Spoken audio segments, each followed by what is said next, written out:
প্রধানমন্ত্রী যে সাম্প্রতিক সম্প্রীতিকে এমন ভাবে ভালোবাসার মাঝে এনেছেন, একই ঘাটের পানি হাত খাচ্ছে হিন্দু, একই ঘাটে গোসল করছে মুসলমান, একই বাজারে বাজার করছে হিন্দু, ওই বাজারে মাছ বাজার করছে মুসলমান।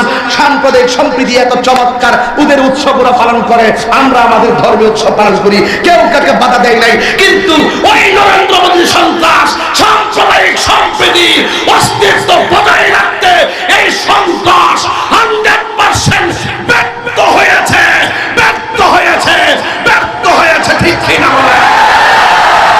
নারে তাকবীর, নারে রিসালাত, নারে গাউসিয়া।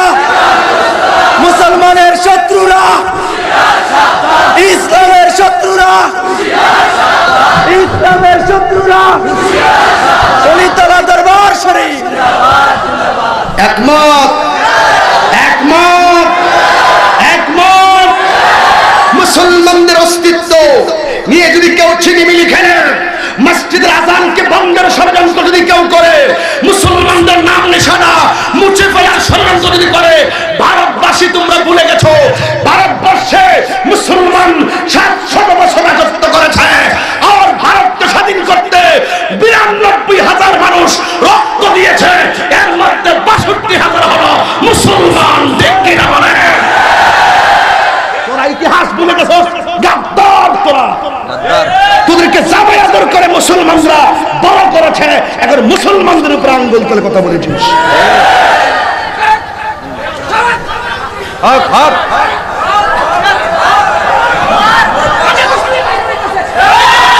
ঠিক কিনা বলেন? জোরে বলুন, ঠিক কিনা বলুন? ঠিক ঠিক হক।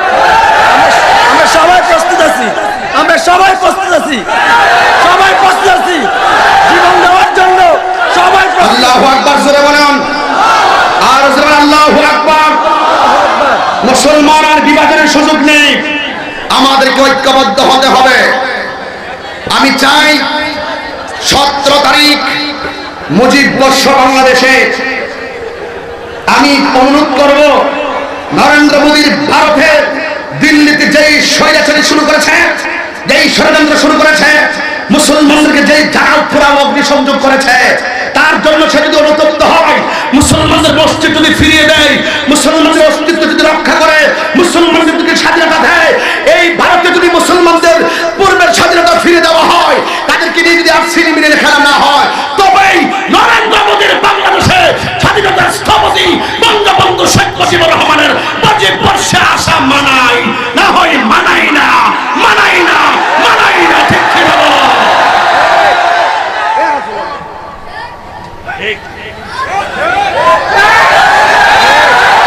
একমত, একমত।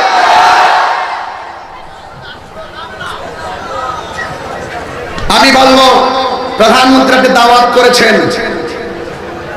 আরো অনেক অতিথিরা আসবে, আসতেই পারে, কিন্তু আপনার সাথে তো ওনার ভালো বন্ধুত্বের সম্পর্ক। আপনারা তো কথা বলতে পারছেন, আমরা তো কথা বলতে পারছি না, এই জন্য আমাদের হাহাকার বেশি।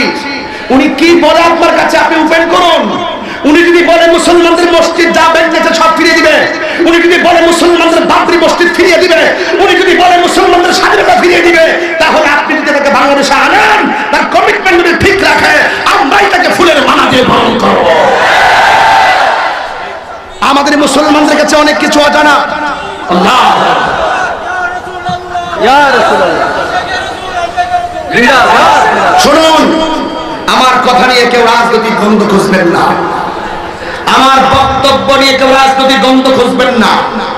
ওই নবীর প্রেমিক সাদ সালামি দৌড় মারছে, হাইয়া আল জিহাদ বলে। হাইয়া আল জিহাদ শুনেছে? আমি সেদিন দিনের বেলা বলেছিলাম, দিল্লির মসজিদে আযান হয়, এখন হাইয়া আল জিহাদ, জিহাদের দিকে আসে। ভুলে যেও না মুসলমান জাতি কেমন জাতি জানো? একটি কথা মনে রাখবে, আমিও সেদিনে বলেছিলাম, আজও বলছি, মসজিদকে ভাঙার ষড়যন্ত্র যদি ইন্ডিয়া থেকে হয়, আযানকে বন্ধ করার ষড়যন্ত্র যদি ইন্ডিয়া থেকে হয়, মুসলমানদেরকে দূরে সরিয়ে দেওয়ার চক্রান্ত যদি ইন্ডিয়া থেকে হয়, তবে তোমরা বুঝে রাখো, সকল ষড়যন্ত্রের জবাব আরশে আজিম থেকে হবে, আরশে আজিম থেকে হবে। ঠিক কিনা বলো? মুসলমান আমাদেরকে শুধু ডাক দিলে চলবে না, আমাদের হৃদয়ের চেতনা লাগবে। আমরা অস্ত্র দিয়ে যুদ্ধ করব না, এই বাংলার শাহজালালের পুণ্যভূমি থেকে আল্লাহকে ডাক দিব হৃদয় ভরে, তোমাদের দুর্গ ভেঙে চুরমার হয়ে যাবে। একমত? একমত? আরে নিয়ে ওয়াজ দিয়ে করবেন কি? আমাদের তো বই হচ্ছে, তিনি এসে আবার আমার বাংলাদেশের হিন্দু মুসলমানদের মধ্যে আবার দাঙ্গা লাগানোর ষড়যন্ত্র করে কিনা আমাদের ভয় হচ্ছে। ভয় রেখে দিলাম, রেখে দিলাম।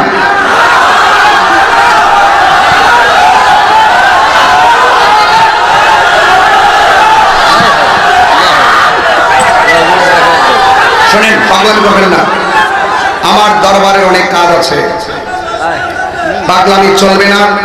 আমার দরবারে অনেক কাছে, রাত অনেক ছোট, রাত্র ছোট হয়ে গেছে। এখন কিছুক্ষণ পরে দরবারের মহান মুর্শিদ আসবেন।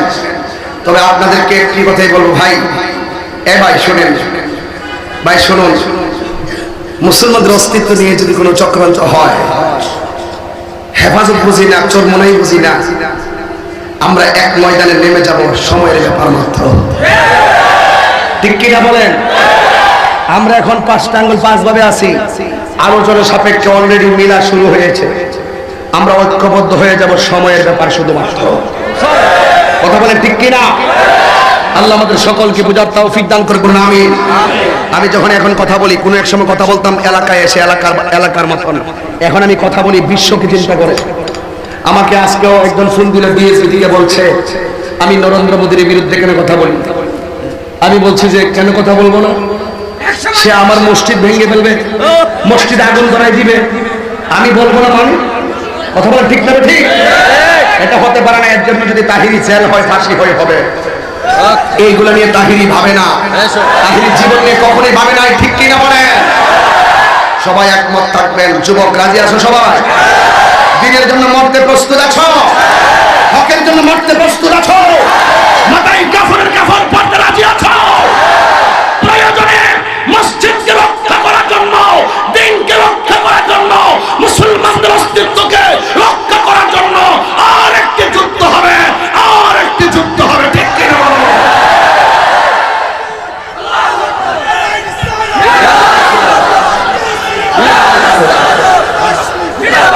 রেখে দিলাম। হয়তো আপনারা শুনেছেন কয়েক হাজার মানুষ হবেন, আপনারা 20-25 হাজার মানুষ হবে, নারী পুরুষ মিলিয়ে। কিন্তু ইউটিউবে আমার কথাগুলো হয়তো লক্ষ লোকের কাছে পৌঁছবে। আমার সকল মুসলমানদের কাছে একটাই দাবি, আর বিভাজন নয়। কয়েকটা কারণে, কয়েকটা ক্ষেত্রে আমাদেরকে কখনো কখনো সব বিবেক ভুলে গিয়ে এক ময়দানে আসতে হবে। ঠিক কিনা বলুন? কারা কারা আমার সঙ্গে একমত? হাত তোলেন। নারে তাকবীর, নারে রিসালাত, নারে গাউসিয়া, আহলুস সুন্নাত ওয়াল জামাত, ওলিতলা দরবার শরীফ। হাত নামান, একটু মুহাব্বতের সাথে বলুন ইয়া রাসূলুল্লাহ। আমি একটু জিকির করব, জিকির করে ইনশাআল্লাহ বিদায় হয়ে যাব। রাজি আছি না নাই বলেন? কাকে ডাক দিব? কাকে ডাক দিব? আজকে যতটা আল্লাহ আল্লাহ জিকির করব, শুধু দিল্লির মুসলমানকে আল্লাহ পাক যেন হেফাজত করে, আমিন। সুন্নিয়তের প্রচারের স্বার্থে আমাদের ভিডিওটি লাইক, কমেন্ট ও বেশি বেশি শেয়ার করুন। আমাদের সাথেই থাকুন। ধন্যবাদ।